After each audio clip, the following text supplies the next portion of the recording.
this time around the Spurs win, and my immediate reaction to Tate Frazier is, God damn, you don't deserve this twice. You just don't. You get Duncan and Wemby, but then now I'm happy for them. Great organization. I think he's pumped about it. But just in a vacuum to strike oil twice is pretty crazy, right?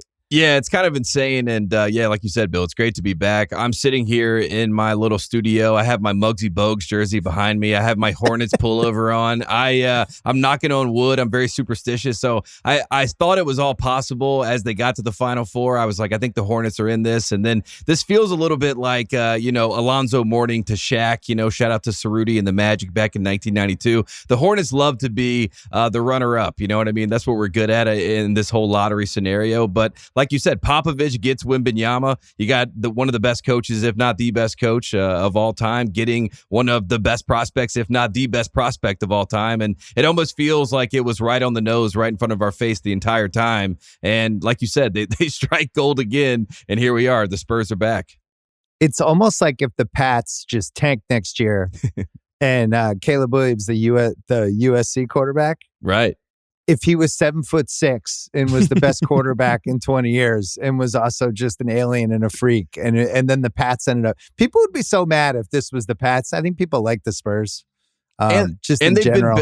They've been bad enough, I feel like, over the past couple of years, right? And then you had DeJounte Murray, their all-star guy that was supposed to be supposedly a part of the future. He goes to Atlanta. Felt like all hope was lost a little bit, but it also feels like the Spurs yet again have kind of played the tanking game without it being out and forward-facing, right? They let the Admiral get hurt, and then they sit out, and they let Tim Duncan come in 97, and as we all know, the rest is history. You get both those guys in the building. So they did it again. I don't know how they keep getting away with this, but shout out to R.C. Buford and Greg Popovich. Yeah, they're like one of those A-list actresses who are like, she's so naturally pretty. And it's like, well, I think she's probably had some work done too. The Spurs definitely had some work done in this Duncan season. Right. And this season, they were, they weren't apologetic about it. They have a shitload of cap space. And, like Woj went on TV today and said, this is the best prospect in the history of the NBA. He might be one of the best prospects in all professional sports. I was like, all right, settle down a little, Woj. But this is what I've heard, is that this guy instantly is going to be really good. Like there's going to be a couple years. It's going to be like when in the old days when I was growing up, when somebody like Patrick Ewing would come into the NBA and it was like, this guy's instantly one of the best 15, 12 guys in the league. Do the Spurs have an obligation to think about being good this year? Because if they're $40 million under the cap, unfortunately for them, there's not like a shitload of awesome free agents this year. But there's like people like Jeremy Grant's a free agent. I'm not even sure that's somebody to need. Fred VanVleet, also rumored to be an Orlando target. Draymond is a free agent. Do you get weird and say, hey, we'll take Chris Paul's money? Right.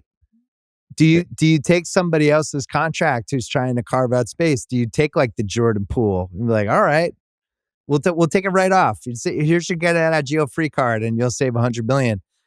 I actually think they're going to have to, and I'm sure this is going to be a topic on this podcast and a bunch of others over the next 2 months, but I actually think they should try to figure out how to be good, because I like some of the dudes on their team.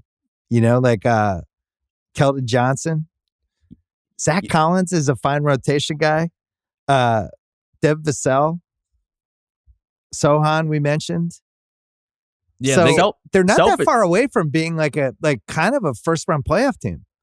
Selfishly, it kind of reminds me of the Magic before they got Paolo. They've just got a bunch of like guys that are like kind of nice, but they don't have actually the guy. And now that they have the guy, it completely changes the way the rest of the players on your roster look. Because if you're going, like Sochan or all the other guys, like, they're nice pieces, but they're never going to be the dude that you want. You add Wemby to that mix, and all of those guys kind of take a bump up because they're the 2, 3, 4 guys. I think you're kind of right. The only problem is like the West obviously is difficult. Like how many teams? There's so many teams you'd have to jump in that scenario, but I don't think it's that crazy.